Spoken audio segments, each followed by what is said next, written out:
Hello dear students, आप सभी का फिर से वेलकम। इस क्लास में हम क्लास 12 का फिजिक्स का करंट इलेक्ट्रिसिटी चैप्टर पढ़ रहे थे और आज का हमारा टॉपिक है, लिख लीजिए, कॉम्बिनेशन ऑफ सेल्स। जिस तरह हमने प्रीवियस केस में कॉम्बिनेशन ऑफ रेजिस्टेंस पढ़ा है, कॉम्बिनेशन ऑफ कैपेसिटर्स पढ़ा है, वैसे ही यहाँ हम पढ़ेंगे कॉम्बिनेशन ऑफ सेल्स। जिस तरह हम उनमें इक्विवेलेंट कैपेसिटेंस या इक्विवेलेंट रेजिस्टेंस निकालते थे, इसमें हमें इक्विवेलेंट ईएमएफ और equivalent internal resistance of the cell वो हमें निकालना पड़ेगा। तो सबसे पहले हम करेंगे सीरीज कॉम्बिनेशन ऑफ सेल। दो तरह का कॉम्बिनेशन हो सकते हैं, सीरीज और पैरेलल दोनों। तो हम पहले कर रहे हैं सीरीज कॉम्बिनेशन ऑफ सेल। तो अब देखिए सीरीज कॉम्बिनेशन में क्या होता है, जो सेल है वो सीरीज में लगे होते हैं। जैसे मैंने बना लिया, ये एक सेल है, ये दो सेल है, इसका ईएमएफ है E1 और इसका ईएमएफ है E2। ठीक है, अब और भी इसमें सेल लगे हो सकते हैं। तो अभी पहले हम दो का केस करेंगे, फिर उसके बाद हम n नंबर ऑफ सेल्स के लिए भी एक जनरलाइज फॉर्मूला बना सकते हैं। तो अभी हम केवल दो सेल ले रहे हैं, ये सीरीज में लगा हुआ है। अब देखिए ये सेल है, इसका ये पॉजिटिव टर्मिनल है, नेगेटिव टर्मिनल है, ये पॉजिटिव टर्मिनल है, ये नेगेटिव टर्मिनल है। अब इनमें क्या होगा, हर सेल में इसका एक इंटरनल रेजिस्टेंस होगा। तो इसके पीछे ही हम सेल 1 का इंटरनल रेजिस्टेंस यहाँ बना लेते हैं, let's say it is R1, और इसके पीछे हम इसका इंटरनल रेजिस्टेंस बना लेते हैं, let's say it is R2। अब यहाँ पे ये जो टर्मिनल है इसका हम नाम दे देते हैं, ये A, इस टर्मिनल का नाम दे देते हैं B, और इस टर्मिनल का नाम दे देते हैं C। अब देखिए होता क्या है, जो इस सर्किट में जब करंट फ्लो होता है, हाई पोटेंशियल से लो पोटेंशियल की तरफ फ्लो होता है, तो यहाँ पे ऐसे करंट फ्लो होगा, A से होता हुआ B से होता हुआ C तक जाएगा। तो जो करंट फ्लो हो रहा है, मान लीजिए इसमें करंट फ्लो हो रहा है I। अब देखिए अगर यहां पे हम टर्मिनल पोटेंशियल और ईएमएफ वाला रिलेशन यूज करें सेल E1 और सेल E2 के लिए, तो जैसे सेल E2 देखिए या सेल E1 देखिए, ये किस टर्मिनल के बीच में है, ये है B और C। तो यानी इसके लिए जो टर्मिनल पोटेंशियल होगा वो पोटेंशियल एट B और पोटेंशियल एट C का डिफरेंस होगा। तो हमें ये रिलेशन पता है, देखिए V is equal to E minus IR, ये रिलेशन है, ये टर्मिनल पोटेंशियल, ये EMF, ये करंट और ये internal resistance of the cell. तो किसी भी सेल के लिए ये रिलेशन हम यूज कर सकते हैं। तो अगर हम सेल 1 की यहाँ बात करें, देखिए यहाँ पर टर्मिनल पोटेंशियल कितना होगा, B और C के बीच का पोटेंशियल डिफरेंस। तो ये B और C के बीच का पोटेंशियल डिफरेंस हम ऐसे लिख सकते हैं, potential at B minus potential at C। तो ये पोटेंशियल डिफरेंस हो गया B और C के बीच का, और ये टर्मिनल पोटेंशियल हो गया। E यहाँ पे क्या है, सेल 1 के लिए E1 हमने लिया EMF, करंट तो I फ्लो हो रहा है और इंटरनल रेजिस्टेंस है इसका R1। तो ये आया समझ में। तो ये हमने सेल 1 के लिए लिखा। वैसे सेल 2 के लिए हम लिख सकते हैं, सेल 2 किसके बीच में है, देखिए A और B टर्मिनल के बीच में है। तो यही रिलेशन अगर इसके लिए हम लिखें तो हम कैसे लिखेंगे, इसके बीच में टर्मिनल पोटेंशियल डिफरेंस कितना होगा, potential at A minus potential at B। इसको कैसे लिख सकते हैं, potential at A minus potential at B, और इधर हो जाएगा E2 माइनस IR2। देखिए I तो सेम है क्योंकि सीरीज कनेक्शन है, बस E2 और R2 अलग होगा। ये इक्वेशन 1 है, ये इक्वेशन 2 है। देखिए हम यहाँ कर क्या रहे हैं, हमें इसका एक इक्विवेलेंट सेल बनाना है। तो अगर मैं इसका इक्विवेलेंट एक सेल बनाऊंगा, इस तरीके से एक ही इसमें सेल लगेगा, इसको हम बोलेंगे E इक्विवेलेंट। ये क्या होगा, equivalent EMF of the combine of the two, और यहाँ पे एक रेजिस्टेंस बनाएंगे, और ये क्या होगा, ये होगा इक्विवेलेंट इंटरनल रेजिस्टेंस। और ये टर्मिनल कौन सा होगा, ये C होगा, सॉरी A होगा, और ये टर्मिनल होगा C, और B वाला भी गायब हो गया क्योंकि हमने कंबाइन कर दिया। तो अगर इसमें हम वो इक्वेशन लगाएं, कौन सा, ये वाला, तो यहाँ पे जो V होगा, V is the potential between A and C। तो यहाँ VA माइनस VC लिखा जा सकता है, और I करंट तो इसमें से वही फ्लो होगा I, तो E तो E इक्विवेलेंट है, minus I into R equivalent. ये इक्वेशन बनेगा, ये किसके लिए बनेगा, ये इक्विवेलेंट सर्किट के लिए। अब ये हमने इसको यहाँ लिखा, क्यों लिखा, इसको हम रिलेट करना चाहते हैं इससे। देखिए ये इक्वेशन 1 है, इक्वेशन 2 है। यदि इन दोनों इक्वेशन को हम जोड़ दें, यदि ये दोनों इक्वेशन को हम जोड़ दें तो क्या हो जाएगा, देखिए VB प्लस और माइनस में है, कट जाएगा, यहाँ बचेगा VA माइनस VC। ठीक है, इक्वल टू क्या होगा, अब ये दोनों ऐड हो जाएंगे, ये हो जाएगा E1 प्लस E2, ठीक है, माइनस, अब ये देखिए माइनस आई कॉमन ले लेंगे इसमें, तो यहाँ क्या बचा R1 प्लस R2, ठीक है। अब ये हमको इक्वेशन मिला, इसको इक्वेशन 3 लिख लेते और ये इसको इक्वेशन 4 लिख लेते। क्यों? अब हम कंपेयर करें इक्वेशन 3 एंड 4, तो इनका LHS इक्वल है तो इनका RHS भी इक्वल होगा। और अगर हम कंपेयर करें तो देखिए ये E इक्विवेलेंट जो है वो किसके बराबर हो रहा है यहाँ पे, E1 प्लस E2, यानी equivalent EMF in case of series combination will be E1 plus E2, ठीक है। अगर हमने 2 सेल लिया है तो यहाँ पे E1 प्लस E2 आएगा। 2 से ज्यादा सेल होंगे तो सारे सेल का EMF का एडिशन हो जाएगा। तो अब इसको हम जनरलाइज फॉर्मूला बना सकते हैं और ये फॉर्मूला हो जाएगा अप टू EN। तो सीरीज के केस में बड़ा ही सिंपल है, सारे EMF को आपको जोड़ देना है, वो टोटल EMF हो जाएगा। और रेजिस्टेंस कितना होगा, यहाँ से और यहाँ से कंपेयर कीजिएंगे तो R equivalent is equal to R1 plus R2 होगा, तो इसका भी सिंपली एडिशन हो जाएगा। तो R equivalent is equal to R1 plus R2। और अगर n नंबर ऑफ रेजिस्टेंस होंगे तो up to n number of internal resistance आपको ऐड कर देना है अप टू Rn। तो ये फॉर्मूला बन गया इक्विवेलेंट रेजिस्टेंस का in case of series combination, और ये इक्विवेलेंट EMF। तो सीरीज के केस में सिंपली आपको सारे जो सेल की EMF है ऐड कर देना है, इंटरनल रेजिस्टेंस ऐड कर देना, आपका इक्विवेलेंट आ जाएगा। तो ये तो हुआ सीरीज कॉम्बिनेशन। अब हम देखते हैं पैरेलल के केस में क्या होगा।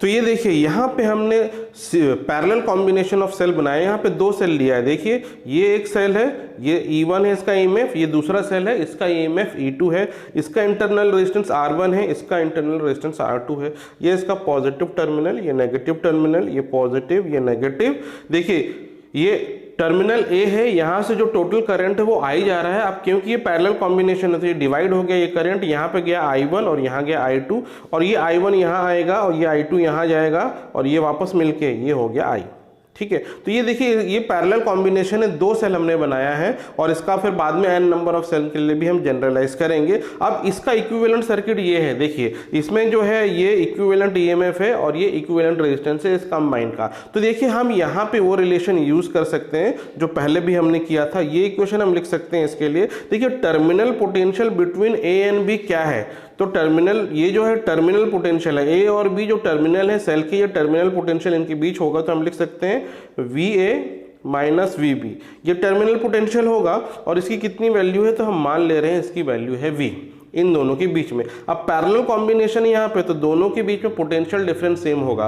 तो सेल E1 के लिए भी टर्मिनल पोटेंशियल V होगा और सेल E2 के लिए भी टर्मिनल पोटेंशियल V होगा, और जो इक्विवेलेंट आया उसके लिए भी टर्मिनल पोटेंशियल होगा V सबके लिए कॉमन है। तो यहाँ हम इक्वेशन लिख सकते हैं V is equal to E equivalent minus I into R equivalent. तो ये हम इक्विवेलेंट सर्किट के लिए रिलेशन लिख सकते हैं और इसको हम बोल देते हैं इक्वेशन नंबर 1, ठीक है। अब इधर आइए, हम सेल 1 की अगर बात करें, अगर सेल 1 में हम ये वाला इक्वेशन लिखें तो सेल 1 के अक्रॉस पोटेंशियल डिफरेंस इतना ही है जितना इसमें है V। तो हम यहाँ सेल 1 के लिए इक्वेशन लिखेंगे V is equal to E1 minus I1 R1, ठीक है। ये सेल 1 के लिए हम लिख सकते हैं ये वाला इक्वेशन, इसको बोल देते हैं इक्वेशन नंबर 2, या इसको और हम थोड़ा सिंप्लीफाई करें, हम क्या करते हैं यहाँ से I1 की वैल्यू निकालते हैं। यदि हम I1 की वैल्यू यहाँ से निकालना चाहें तो देखिए इस टर्म को इधर ले जाएंगे, V को इधर ले आएंगे, तो ये क्या हो जाएगा I1 is equal to E1 minus V upon R1। तो ये हमने I1 निकाला सेल 1 वाले इक्वेशन से। अब सेल 2 के लिए अगर हम इक्वेशन लिखें तो क्या हो जाएगा, ये देखिए सेल 2 के लिए भी तो पोटेंशियल डिफरेंस उतना ही है, V है। तो हम लिखेंगे सेल 2 के लिए V is equal to E2 minus I2 R2। इसमें से करंट I2 है, इंटरनल रेजिस्टेंस R2 है, तो ये इक्वेशन हम लिख सकते हैं। अब इससे अगर हम I2 की वैल्यू निकालें तो इससे जो I2 की वैल्यू है वो कितनी हो जाएगी, देखिए E2 minus V upon R2। तो इससे हमें ये I2 की वैल्यू मिली। अब ये हमने क्यों किया, क्योंकि देखिए ये I1 जो I2 है ये किसके बराबर है, ये I के बराबर है, टोटल करंट। तो यदि ये दोनों इक्वेशन को हम जोड़ दें तो I will be equal to I1 plus I2, ये रिलेशन है हमको पता। अब यहाँ पे हम इसकी वैल्यू पुट कर दें I1 और I2 की, तो ये क्या हो जाएगा, देखिए E1 minus V1 upon R1 plus E2 minus V1 नहीं है, V है ये, E2 minus V upon R2। अब देखिए ये इक्वेशन में हम सेपरेट कर लेते हैं, ये वाले RHS वाले टर्म को अलग अलग अगर हम लिखें तो ये क्या हो जाएगा, देखिए I will be equal to E1 upon R1 minus V upon R1 plus E2 upon R2 minus V upon R2। इस तरीके से लिख सकते हैं इस इक्वेशन को, ठीक है। अब देखिए हम क्या करें, अब E1 और E2 वाले को एक साथ लिख लेते हैं। तो इसको लिख रहे हैं E1 upon R1 plus E2 upon R2, ठीक है। और फिर इसमें से V कॉमन निकाल सकते हैं हम, या माइनस V कह सकते हैं। माइनस V अगर कॉमन निकाल लिया तो यहाँ क्या बचेगा, 1/R1 प्लस 1/R2, ठीक है। आया समझ में। अब देखिए हम ये माइनस V और इसके जो ये V वाला टर्म इसको LHS में ले जाएंगे, I को RHS में ले जाएंगे, तो ये क्या हो जाएगा V।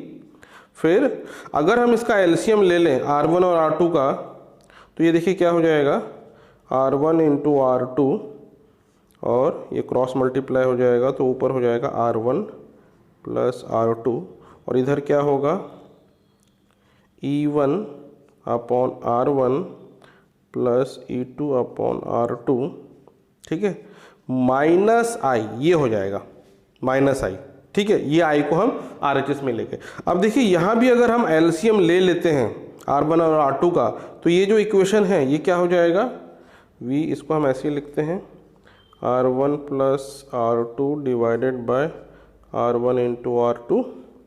इधर देखिए क्या होगा, डिनोमिनेटर में R1 R2 और इससे मल्टीप्लाई हो जाएगा E1 R1 plus E1 R2 and E2 R1, ऐसा हो जाएगा ये, और इसको ऐसे लिखा और ये माइनस I, ठीक है। अब देखिए हम क्या करेंगे, पूरे इक्वेशन में R1 और R2 से मल्टीप्लाई करेंगे। क्यों करेंगे, ये डिनोमिनेटर में R1 और R2 है, इसको हटाने के लिए। तो देखिए जब R1 R2 मल्टीप्लाई करेंगे तो क्या हो जाएगा, यही इक्वेशन, ये हो जाएगा V into R1 plus R2, denominator वाला टर्म हट जाएगा इसमें से, और इधर क्या हो जाएगा E1 R2 plus E2 R1, इसका भी डिनोमिनेटर वाला टर्म हट जाएगा, बट I में मल्टीप्लाई हो जाएगा। I में क्या हो जाएगा, R1 और R2 मल्टीप्लाई हो जाएगा, ये डिनोमिनेटर हट जाएगा, यहाँ मल्टीप्लाई हो गया। अब देखिए ये R1 प्लस R2 यहाँ पे जो है V के साथ, इसको यहाँ ट्रांसफर करते हैं RHS में, तो क्या हो जाएगा V will be equal to E1 R2 plus E2 R1 whole divided by R1 plus R2, ठीक है। ये लिखा हमने, इसको ब्रैकेट में लिख लेते हैं। फिर यहाँ माइनस I इंटू ये क्या हो जाएगा R1 into R2 upon R1 plus R2, ठीक है। अब ये देखिए एक इम्पॉर्टेंट हमें यहाँ पे ये इक्वेशन मिला, इसको हम बोल देते हैं इक्वेशन नंबर 2, ठीक है। अब हम क्या करें, इक्वेशन नंबर 1 और इक्वेशन नंबर 2 को अगर हम कंपेयर करें, इसका LHS तो इक्वल है V, तो मतलब इनका RHS इक्वल होगा। अब ये देखिए ये वाला टर्म क्या होगा, ये इसके बराबर होगा, तो हम कह सकते हैं equivalent EMF will be equal to E1 R2 plus E2 R1 divided by R1 plus R2, और इक्विवेलेंट रेजिस्टेंस ये जो है ये इसके बराबर होगा, तो हम लिख सकते हैं R equivalent is equal to R1 into R2 upon R1 plus R2, ठीक है। तो यहाँ से देखिए हमको क्या मिला, ये इक्विवेलेंट EMF और इक्विवेलेंट रेजिस्टेंस मिला, लेकिन ये केवल 2 सेल के लिए है, ठीक है। यदि हम n नंबर ऑफ सेल के लिए अगर जनरलाइज करना चाहें तो इस इक्वेशन को हम कैसे लिखेंगे, तो ये देखिए जो R इक्विवेलेंट वाला इक्वेशन अगर हम इसका रेसिप्रोकल ले लें, इसको ऐसे लिख सकते हैं 1/R इक्विवेलेंट, और ये भी उल्टा हो जाएगा, ये कितना हो जाएगा R1 plus R2 upon R1 into R2। अब इनको सेपरेट अगर कर लें तो ये क्या हो जाएगा R1 अपॉन R1 R2, फिर R2 upon R1 R2, R1 यहाँ कट जाएगा, R2 यहाँ कट जाएगा, तो फाइनली क्या बचा 1 upon R equivalent will be equal to 1/R1 plus 1/R2। तो ये 2 सेल के लिए था। तो ये जिस तरह हम रेजिस्टेंस निकालते हैं पैरेलल के केस में, तो वही फॉर्मूला इसमें भी आ रहा है पैरेलल के केस में। Equivalent resistance will be equal to the sum of the reciprocal of individual resistance. ये 2 रेजिस्टेंस के लिए था। अगर n नंबर ऑफ रेजिस्टेंस होंगे पैरेलल में तो अप टू n टर्म्स तक आप जोड़ देंगे 1/Rn तक। तो ये बन गया फॉर्मूला किसका? इक्विवेलेंट रेजिस्टेंस का। अब बात रही इक्विवेलेंट ईएमएफ की, तो हम n नंबर ऑफ सेल्स के लिए पैरेलल में इक्विवेलेंट ईएमएफ का हम जनरलाइज फार्मूला नहीं बना सकते, आपको अलग अलग कैलकुलेट करना पड़ेगा। लेकिन हम इनका रेशियो का, इक्विवेलेंट ईएमएफ और इक्विवेलेंट रेजिस्टेंस के रेशियो का एक इक्विवेलेंट फार्मूला बना सकते हैं। तो इसका मतलब क्या है? यदि हम इसको और इस इक्वेशन को डिवाइड करें तो क्या मिलेगा? तो देखिए, इसको हम यहां ऐसे लिख सकते हैं, E equivalent divided by R equivalent. तो ये दोनों इक्वेशन को हम अगर डिवाइड करेंगे तो हमको क्या मिलेगा? देखिए, E1R2 plus E2R1 whole divided by R1 plus R2 हो गया। इस तरह ये इक्वेशन बन गया। अब पूरे इक्वेशन में इससे डिवाइड करना है तो R1 into R2 and whole divided by R1 plus R2, ये बना। अब इसमें देखिए R1 प्लस R2 तो कट जाएगा पूरा का पूरा। अब इधर क्या बचा? इधर बचा E1R2 plus E2R1 whole divided by R1 into R2, ये बचा। अब इन दोनों टर्म्स को अगर हम सेपरेट कर लें तो ये क्या हो जाएगा? E1R2 upon R1R2 plus E2R2 upon R1R2, ठीक है। सॉरी, ये E2R1 है यहाँ पे। अब इसमें से R2 कट जाएगा, यहाँ पे R1 कट जाएगा, तो फाइनली देखिए क्या मिलेगा? Simply E1 upon R1 plus E2 upon R2। तो ये क्या है? रेशियो मिला आपको इक्विवेलेंट ईएमएफ और इक्विवेलेंट रेजिस्टेंस का। तो ये 2 सेल के लिए है। अगर n नंबर ऑफ सेल होगा तो क्या होगा? यही जो इक्वेशन है आप n नंबर्स के लिए भी कर सकते हैं। तो En अपॉन Rn तक के लिए ये जो रिलेशन, इसको हम जनरलाइज फॉर्म में लिख सकते हैं, ठीक है। तो ईएमएफ का जनरलाइज फॉर्म नहीं मिलेगा, बट ईएमएफ अपॉन एक इंटरनल रेजिस्टेंस का रेशियो का एक जनरलाइज फॉर्म मिलेगा। तो ये आपके लिए एक इंपॉर्टेंट रिलेशन है। और दूसरा ये, तो ये तो हमने देखा सीरीज और पैरेलल कॉम्बिनेशन का जो इक्विवेलेंट होता है सेल के केस में वो क्या होता है। अब हम इससे रिलेटेड एक दो इंपॉर्टेंट क्वेश्चन करेंगे जो कि बोर्ड एग्जाम में पूछे जा चुके हैं। अब देखिए यहाँ पे एक क्वेश्चन है which is based on the series combination of the resistance, और ये वाला जो क्वेश्चन है बोर्ड एग्जाम में आ चुका है, ये 1 मार्क्स क्वेश्चन में आया था। और देखिए इसमें पूछा क्या है, derive the condition for obtaining the maximum current through an external resistance R में लिख लेते हैं यहाँ, connected across a series combination of similar cell. तो देखिए यहाँ पे series combination of similar cell का, ठीक है, कितने सेल लगे हैं? तो हमने मान लिया let there are n number of cell, n cells series में लगे हुए हैं, और सभी सेल जो है सिमिलर है, मतलब सभी का ईएमएफ सेम है, दैट इज E, और सभी का जो इंटरनल रेजिस्टेंस है वो है R, और ये जो है एक एक्सटर्नल रेजिस्टेंस के अक्रॉस लगा है। तो ये जो है क्वेश्चन पूछ रहा है कि किस कंडीशन में इसमें से जो करंट है वो मैक्सिमम होगा। तो देखिए अब इसको हम सॉल्व कैसे करें, इसका हम एक इक्विवेलेंट सर्किट बना सकते हैं। तो इसका एक इक्विवेलेंट अगर सर्किट में बनाऊं तो यहाँ देखिए एक सेल होगा और एक रेजिस्टेंस होगा, इसको E इक्विवेलेंट बोल देंगे और इसको R इक्विवेलेंट बोल देंगे, और यहाँ लगा है एक्सटर्नल रेजिस्टेंस कैपिटल R, ठीक है। यहाँ से जो करंट निकल रहा है वो करंट I है, सीरीज में सेम करंट होता है, तो यहाँ से भी वही करंट है, इसमें है करंट I। तो आप देखिए ये I को आपको मैक्सिमम बनाना है। तो देखिए हमको पता है कि सीरीज कॉम्बिनेशन में क्या होता है, जो इक्विवेलेंट ईएमएफ होगा it is E1 plus E2 up to En, सबको जोड़ देंगे, ठीक है। अब यहाँ पे E1 E2 क्या है, यहाँ पे तो सब सिमिलर है, E1 E2 E3, तो हम क्या करेंगे E और आखिरी में भी अप टू n टाइम्स तक E को जोड़ देंगे, तो ये कितना हो जाएगा, सिंपली N ई हो जाएगा। तो ये जो इक्विवेलेंट जो है ये एन ई है, और अगर इक्विवेलेंट रेजिस्टेंस की आप बात करें तो ये भी ऐड हो जाएगा R plus R up to N times तक आर जोड़ देंगे तो एन आर हो जाएगा। तो ये इक्विवेलेंट ईएमएफ हो गया और ये इक्विवेलेंट रेजिस्टेंस हो गया। तो यहाँ पे अगर इक्वेशन बनाएं ये वाला, देखिए V इज इक्वल टू क्या होता है E माइनस आई आर। तो ये इक्वेशन हमें पता है, और यहाँ पे जो है ये इक्विवेलेंट की बात कर रहे हैं ना, ये E और R इक्विवेलेंट है,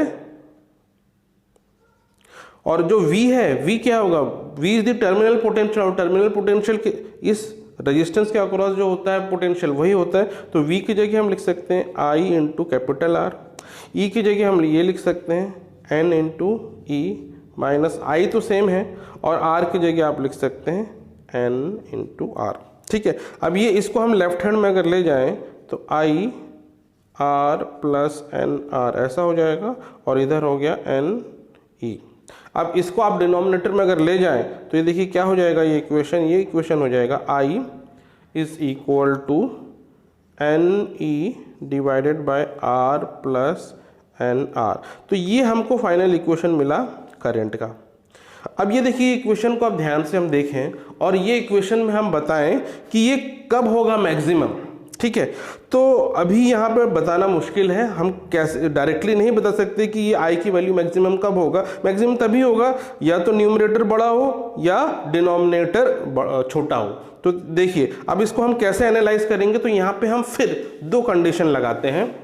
अब यहाँ पे दो केस हो सकते हैं, एक केस वन हम लिखते हैं, लेट्स से केस वन, ये वो वाला कंडीशन है when R is very much greater than N R, N small R. ठीक है, इसका मतलब क्या है, जब external resistance total internal resistance यानी इक्विवेलेंट इंटरनल रेजिस्टेंस बहुत ज़्यादा हो, तो उस केस में हम R प्लस एन आर में एन आर निगलेक्ट कर सकते हैं और डिनोमिनेटर में रह जाएगा केवल R। तो इस केस में देखिए क्या हो जाएगा, I हो जाएगा एन ई अपॉन आर।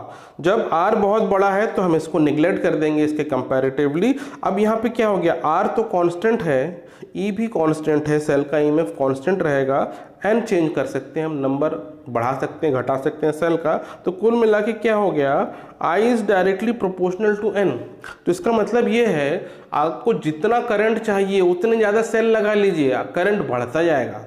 ठीक है, तो जितने ज़्यादा सेल लगाएंगे उतना ज़्यादा करंट आपको मिलेगा, तो इससे आप मैक्सिमम कंडीशन अचीव कर सकते हैं। अब दूसरा जो केस है केस टू, ठीक है, केस टू हम लेते हैं। दूसरी कंडीशन में अगर हम ये कंडीशन लें that R is very very small than N R, that is external resistance जो है टोटल इंटरनल रेजिस्टेंस से बहुत अगर छोटा हो जाए तो अब हम ये कैपिटल R को निगलेक्ट कर सकते हैं। इस केस में क्या होगा I, तो I हो जाएगा N E upon N R, और इसमें से एन एन तो कट जाएगा, तो अब I क्या हो गया, I हो गया E upon are.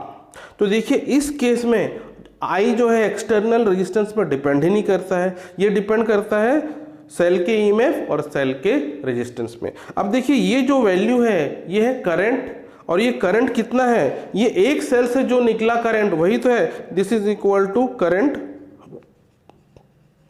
From one cell.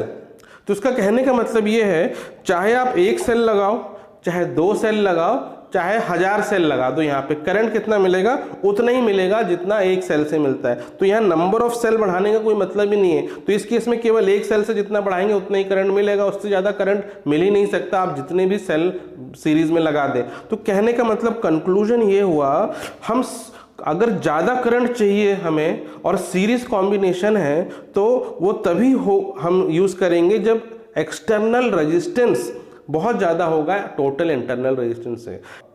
यदि external resistance total internal resistance से बहुत ज़्यादा है तो हम सीरीज में लगाएंगे सेल को, और जितना ज़्यादा सीरीज में हम नंबर ऑफ सेल बढ़ाते जाएंगे उतना ज़्यादा हमको करंट मिलेगा। तो मैक्सिमम कंडीशन कब मिलेगा सीरीज के केस में, इस केस वन के केस में। ठीक है, तो आई बात समझ में। तो ये तो था हमने किया सीरीज के केस में। अगर हम पैरेलल के केस में देखें उस केस में क्या मैक्सिमम कंडीशन होगी, तो अब देखिए फिर से हमें वही चीज करना है, बस यहाँ पिछले केस में जो हमने सीरीज के लिए किया था, अब पैरेलल कॉम्बिनेशन ऑफ सेल के लिए करना है। यहाँ पे हमें पैरेलल कॉम्बिनेशन ऑफ सेल दिया है, सिमिलर सेल है इसलिए सभी का ईएमएफ ई है, इंटरनल रेजिस्टेंस आर दिया हुआ है, और इनका जो इक्विवेलेंट ये है हमने बना के रखा है, तो इसका इक्विवेलेंट देखिए ई इक्विवेलेंट और ये आर इक्विवेलेंट ये है। तो अब हमें पता करना है किस कंडीशन में इसमें से मैक्सिमम करंट फ्लो होगा। तो सबसे पहले हम क्या करते हैं, इक्विवेलेंट ईएमएफ निकालते हैं पैरेलल कॉम्बिनेशन ऑफ सेल का। तो जैसे हमने अभी प्रीवियसली डिराइव किया था, यदि दो सेल अगर हो तो उस केस में इक्विवेलेंट ईएमएफ क्या होता है, तो ये हमने फॉर्मूला लिखा था, E equivalent is equal to E1 R2 plus E2 R1 upon R1 plus R2। ये था इक्विवेलेंट ईएमएफ केवल दो सेल के लिए। अब अगर मान लेते हैं वो जो दो सेल है वो सिमिलर सेल है, तो उस केस में क्या हो जाएगा, E1 is equal to E2 is equal to E हो जाएगा। सिमिलर सेल के लिए ईएमएफ सेम हो गया, और वैसे ही R भी सेम हो जाएगा, R1 will be equal to R2, और ये कितना हो जाएगा, R हो जाएगा। यदि दो सिमिलर सेल है तो ये वैल्यू अगर इस इक्वेशन में हम रखें तो इक्विवेलेंट ईएमएफ देखिए क्या आ जाएगा, E into R plus E into R divided by R plus R हो जाएगा। ये वैल्यू यहाँ रख दी, तो अब देखिए क्या हो जाएगा, ये हो जाएगा simply 2E into R and divided by 2R। ये प्लस कर देंगे, 2 से 2 कट जाएगा और R से R कट जाएगा, तो क्या मिल गया, इक्विवेलेंट ईएमएफ देखिए इसमें आ रहा है E। आया समझ में। तो ये दो सेल के लिए हमने निकाला तो E आ रहा है इक्विवेलेंट ईएमएफ, यदि सिमिलर सेल है तो इसी तरह n नंबर ऑफ सेल अगर लगे हों तो भी उनका जो इक्विवेलेंट ईएमएफ आता है पैरेलल के केस में, ये ध्यान रखना है, सिमिलर सेल के केस में ईएमएफ आएगा E। अब ये तो हो गया इक्विवेलेंट ईएमएफ। अब इक्विवेलेंट अगर हम रेजिस्टेंस की बात करें तो देखिए हमने क्या बनाया था formula for parallel combination. Formula ये था 1 upon R equivalent will be equal to 1 upon R1 plus 1 upon R2 up to 1 upon Rn। ठीक है, अब यहाँ पे हमने n नंबर ऑफ सेल्स को पैरेलल में लगाया है और सभी रेजिस्टेंस की इंटरनल रेजिस्टेंस की वैल्यू सेम है, तो ये फॉर्मूला क्या बन जाएगा, 1 upon R equivalent is equal to 1 upon R plus 1 upon R up to n terms. n terms तक हम जोड़ेंगे तो ये क्या बन जाएगा, यही इक्वेशन बन जाएगा, 1 upon R equivalent will be equal to, ये सब जुड़ जाएगा तो सिंपली n बाय R हो जाएगा। ठीक है, तो ये हुआ 1 बाय R। अगर इसका आप रेसिप्रोकल ले लें तो R क्या हो जाएगा, R equivalent is equal to R by N, simply R by N हो जाएगा। ठीक है, तो देखिए इसका जो इक्विवेलेंट ये हमने निकाल लिया, इसको मैं अलग से यहाँ लिख लेता हूँ। तो जो इक्विवेलेंट ईएमएफ हो गया E और इक्विवेलेंट रेजिस्टेंस हो गया R बाय N। ठीक है, अब इसको रब कर देते हैं। अब देखिए क्वेश्चन में क्या लिखा है, यहाँ एक्सटर्नल रेजिस्टेंस भी लगा हुआ है, तो यहाँ से हम अगर कनेक्ट कर दें ऐसा एक एक्सटर्नल रेजिस्टेंस जिसकी वैल्यू है कैपिटल R, तो यहाँ से भी वही हो जाएगा एक्सटर्नल रेजिस्टेंस, इसकी वैल्यू होगी कैपिटल R। इसमें से करंट फ्लो हो रहा है I। ठीक है, ये यहाँ पे I1 I2 I3 अलग अलग डिवाइड हो जाएगा, अभी उससे हमें मतलब नहीं है, तो इसमें भी वही करंट फ्लो हो रहा है I। अब इसमें अगर हम इक्वेशन बनाएं, इक्वेशन लिखें, तो हम क्या इक्वेशन लिख सकते हैं, हम लिख सकते हैं V is equal to E equivalent minus I into R equivalent, ये रिलेशन हम लिख सकते हैं। और V की जगह हम लिख सकते हैं I इंटू R, और अब इक्विवेलेंट की जगह लिख सकते हैं simply E minus I। R equivalent की जगह हमने लिख दिया R बाय N। अब हम क्या कर रहे हैं, इससे हमें एक्चुअली I का इक्वेशन बनाना, I की वैल्यू निकालनी है, तो हम ये I वाले को LHS में ले जाते हैं। ये क्या हो जाएगा, I R plus R by N is equal to E EMF, और इसको आप डिनोमिनेटर में अगर ले जाओगे तो क्या इक्वेशन बनेगा, I will be equal to E by R plus R by N, ये इक्वेशन बनेगा। इसको हम इसी फॉर्म में लिखेंगे। ठीक है, तो ये बना आपको I का इक्वेशन। अब देखिए, अब यहाँ जैसे हमने पिछले केस में 2 केसेस किए थे, यहाँ फिर से हम 2 केसेस के बना सकते हैं। तो केस नंबर 1 देखिए, केस 1, इस केस में क्या ले रहे हैं, when R is greater than R by small R by N, अगर ये कंडीशन होगी तो क्या होगा, ऐसे केस में हम आर बाय एन को नेग्लेक्ट कर देंगे तो आई की वैल्यू क्या आएगी, आई की वैल्यू सिंपली आएगी ई बाय आर। ठीक है, ये वैल्यू आई। तो इसका मतलब ये है ये n पे डिपेंड नहीं कर रहा है, आप चाहे एक सेल लगाओ या एक से ज़्यादा सेल लगाओ, आपको करंट कितना मिलेगा, E बाय आर। यानी इसका मतलब क्या हुआ कि I की वैल्यू कांस्टेंट है, ये चेंज नहीं होगी। ये चेंज तभी होगी जब या तो एक्सटर्नल रेजिस्टेंस चेंज करें या आप EMF चेंज करें। अब दूसरी कंडीशन देखें, केस 2, हम केस 2 ले रहे हैं। इस केस में हम ले रहे हैं when r is very very small than small r by n। यदि ये केस होगा तो अब कैपिटल R को हम इस इक्वेशन में निगलेक्ट कर देंगे, तो अब I क्या हो जाएगा, I हो जाएगा E by R by n, और ये n ऊपर चला जाएगा तो देखिए ये क्या बन जाएगा, I is equal to n into E by R। ठीक है, तो ये हमको इक्वेशन मिला। अब यहाँ पे देखिए ये जो है I जो है प्रोपोर्शनल टू n है, I is proportional to n। Internal resistance तो किसी भी एक सेल के लिए कांस्टेंट होगा, EMF भी कांस्टेंट होगा, लेकिन n हम बढ़ा घटा सकते हैं। यदि आपको ज़्यादा करंट चाहिए तो हम n नंबर ऑफ सेल बढ़ा देंगे तो आपको ज़्यादा करंट मिलेगा। ठीक है, तो इसका मतलब क्या हुआ, यदि एक्सटर्नल रेजिस्टेंस की वैल्यू कम होगी तो आप ज़्यादा करंट पाने के लिए सारे सेल को पैरेलल में लगाएंगे, और यदि एक्सटर्नल रेजिस्टेंस की वैल्यू ज़्यादा होगी तो आपको ज़्यादा करंट चाहिए तो आपको सीरीज में लगाना पड़ेगा। तो यही डिफरेंस सीरीज और पैरेलल कॉम्बिनेशन का, दोनों के केस में डिफरेंट कंडीशन है फॉर मैक्सिमम करंट। अब देखिए यहाँ पे आपको एक सर्किट दिख रहा है, यहाँ मिक्स्ड ग्रुपिंग ऑफ सेल है, मतलब कहने का है यहाँ पे सीरीज कॉम्बिनेशन भी साथ में दिखेगा, साथ साथ आपको पैरेलल कॉम्बिनेशन भी दिखेगा। देखिए ये हमारा मेन सर्किट है, इसमें आपको क्या दिखेगा, ये जो सेल है सिमिलर सेल लगे हुए हैं, सबका जो EMF है E है, देखिए सबका EMF E है और सबका इंटरनल रेजिस्टेंस है स्मॉल r।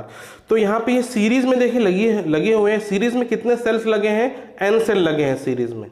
ठीक है, साथ ही साथ पैरेलल में भी यहाँ पे बहुत सारे ब्रांचेस हैं। कितनी ब्रांचेस हैं, m रोज यहाँ लिखा हुआ है, मतलब ये एक ब्रांच, ये दूसरी, ये तीसरी, और ऐसे m number of parallel branches हैं। तो अब इसका आपको निकालना है इक्विवेलेंट EMF और इक्विवेलेंट रेजिस्टेंस टोटल सर्किट का कितना होगा। तो सबसे पहले हम क्या करते हैं, एक एक ब्रांच का इक्विवेलेंट निकालते हैं। ये सीरीज में लगा हुआ है, अब हमें पता है सीरीज में क्या होता है, सारे जो EMF है ऐड हो जाते हैं। तो यहाँ पे जो EMF है, EMF कितने EMF है, n नंबर ऑफ सेल है, तो सीरीज में जो इक्विवेलेंट EMF होगा एक ही ब्रांच में, उसकी वैल्यू होगी NE, जुड़ जाएंगे, n टाइम्स जुड़ जाएंगे।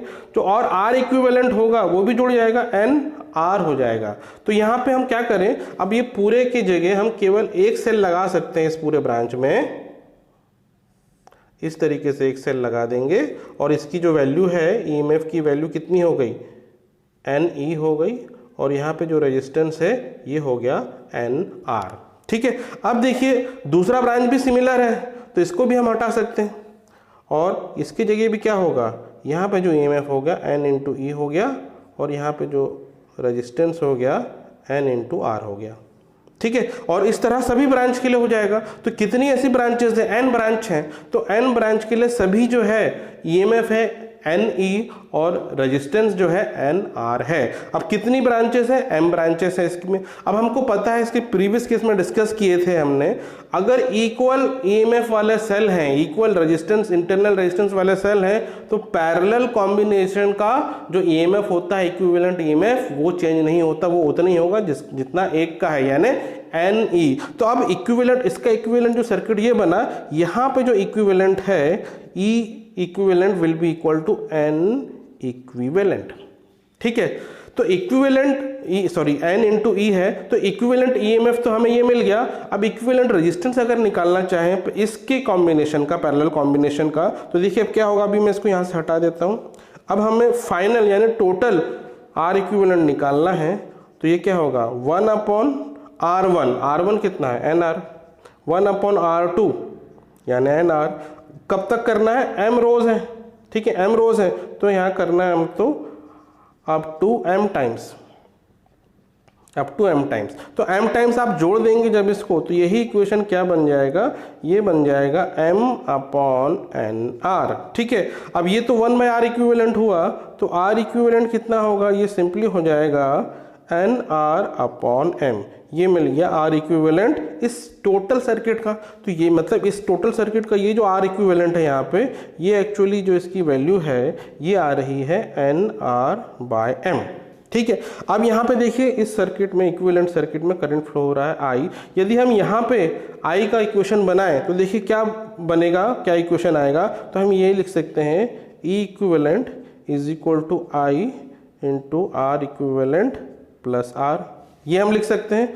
और I will be equal to E equivalent by R equivalent plus capital R. अब जो इक्विवेलेंट EMF है ये है N इंटू ई, और इक्विवेलेंट रेजिस्टेंस है ये तो एन आर बाय एम है, और ये capital R plus N R by M, इसको ऐसे लिखते हैं। तो देखिए ये आई को हम यहाँ इस तरीके से लिख सकते हैं। यदि हम m का एलसीएम लेके m इसमें मल्टीप्लाई हो जाएगा और m ऊपर चला जाएगा तो ये इक्वेशन बन जाएगा। अब देखिए, अब इस कॉम्बिनेशन ऑफ सेल्स में अगर पूछें कि मैक्सिमम करंट की कंडीशन क्या है, तो यहाँ मैक्सिमम करंट कब होगा, जब डिनोमिनेटर मिनिमम होगा। तो अब ये डिनोमिनेटर मिनिमम कब होगा, किस कंडीशन में होगा, तो उसके लिए हम क्या करेंगे, इसको हम थोड़ा सा अलग तरीके से लिखते हैं। तो देखिए ये जो डिनोमिनेटर वाला टर्म है इसको हम यहाँ लिख रहे हैं फिर से M R plus N R, ऐसे लिख दिया। अब इसका हमें एक्चुअली पता करना है कि मिनिमम कंडीशन क्या, किस कंडीशन में इसकी जो वैल्यू है ये मिनिमम होगी। तो इसी को हम ऐसे लिख सकते हैं एम आर का हमने स्क्वायर रूट लिया, फिर इसका स्क्वायर कर दिया। अब स्क्वायर रूट का स्क्वायर करेंगे तो यही वाला टर्म मिल जाएगा। वैसे ही यहाँ हम एन आर का स्क्वायर रूट करते हैं और फिर उसका स्क्वायर करते हैं, तो फिर से हमें यही वाला टर्म मिल जाएगा। तो एक्चुअली हम ऐसा कर क्यों रहे हैं, तो देखिए हम ये इसलिए कर रहे हैं ताकि हम थोड़ा सा इसको मैनिपुलेट करें और इसका हम जो मिनिमम कंडीशन है वो हम यहाँ पे ला सकें। देखिए अब हम इसमें एक और चीज़ करते हैं, हम क्या करते हैं, यहाँ पे हम सब्ट्रैक्ट करते हैं -2 under root M R into under root N R. ठीक है, इसी में हमने माइनस कर दिया और इसी को बैलेंस करने के लिए हम प्लस भी कर देंगे 2 under root M R into under root N R. अब ये क्यों किया, ये इसलिए किया क्योंकि ये जो है यहाँ से यहाँ का टर्म, देखिए यहाँ पर आपको a minus B whole square का फॉर्मूला बनेगा। इसको हम अगर a माने, इसको b माने, तो a square plus B square minus 2ab के फॉर्म दिख रहा है। तो हम इसमें a minus B whole square का फॉर्मूले से इसको कंप्रेस कर सकते हैं। तो हम इसको लिखेंगे एम आर अंडर रूट में, फिर यहाँ बीच में minus N R under root में, और ये हो गया होल स्क्वायर। तो इस पूरे की जगह हमने ये लिख दिया और ये लास्ट वाला टर्म ऐसे ही रहेगा +2 M R into under root N R. तो देखिए ये हमको मिल गया।